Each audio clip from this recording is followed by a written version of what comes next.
Well, thank you, Mr. Chairman. I enjoy working with you on these issues.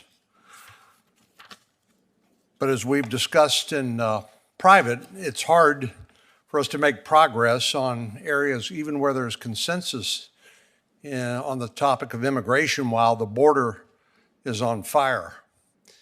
Last year alone, 108,000 Americans died of drug overdoses, and almost all that comes across the southwestern border.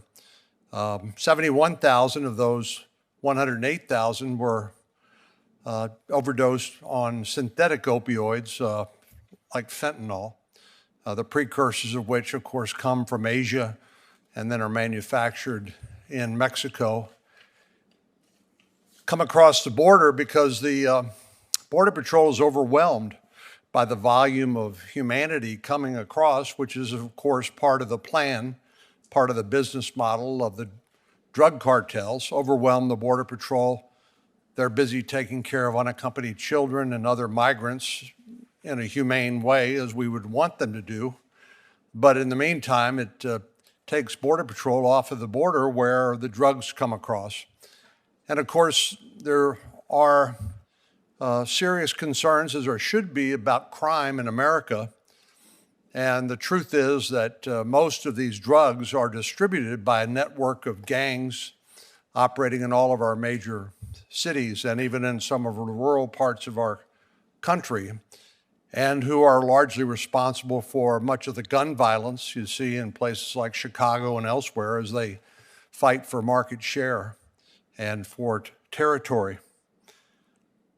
So for at least now a year and a half during the course of the Biden administration, our Democratic colleagues have been in the majority. The chairman of this committee has a unilateral prerogative to mark up any bills that he wants.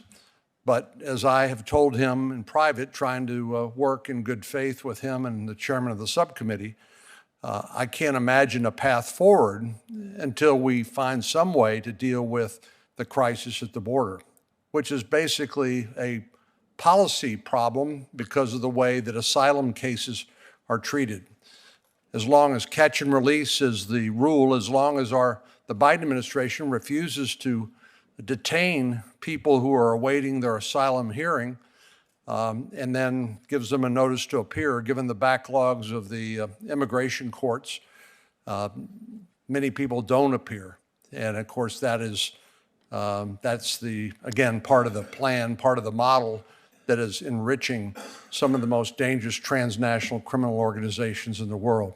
And finally, for those people like Vice President Harris and others who think this is a problem with just the Northern Triangle in Central America, that is refuted by the fact that if you go to the Rio Grande Valley sector, the Del Rio sector of the Border Patrol, that they have as many as people from 150 different countries detained there. Of course, the big numbers come from Mexico and Central America, but literally, if you have enough money, you can make your way to the southern border and claim asylum and then get placed into the interior of the United States to await your court hearing. And like I said, many people don't show up.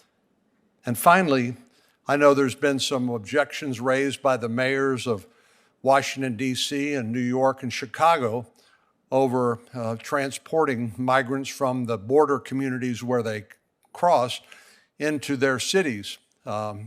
Each of which I believe continue to hold themselves out as a sanctuary city.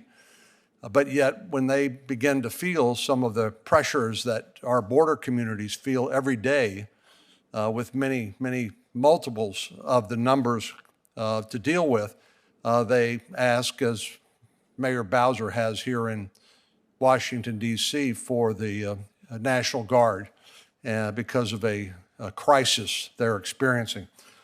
So I remain an optimist. I remain at some point, I think we will have tried everything except the real solution to the problem, and which will break the logjam, which is to deal with the problem of catch and release and the broken asylum system at the border. Then maybe we can deal with things like the Conrad State 30 and Physician Access Reauthorization Act or the Healthcare Workforce Resilience Act, or maybe even provide some certainty to the DACA recipients that are anticipating a affirmance of the trial court's decision holding that program 10 years ago started by President Obama when he said he didn't have the authority to do it. He did it anyway, and the district judge agreed with him. He did not have that authority, and I expect that to be enormously disruptive to these young people who've done nothing wrong.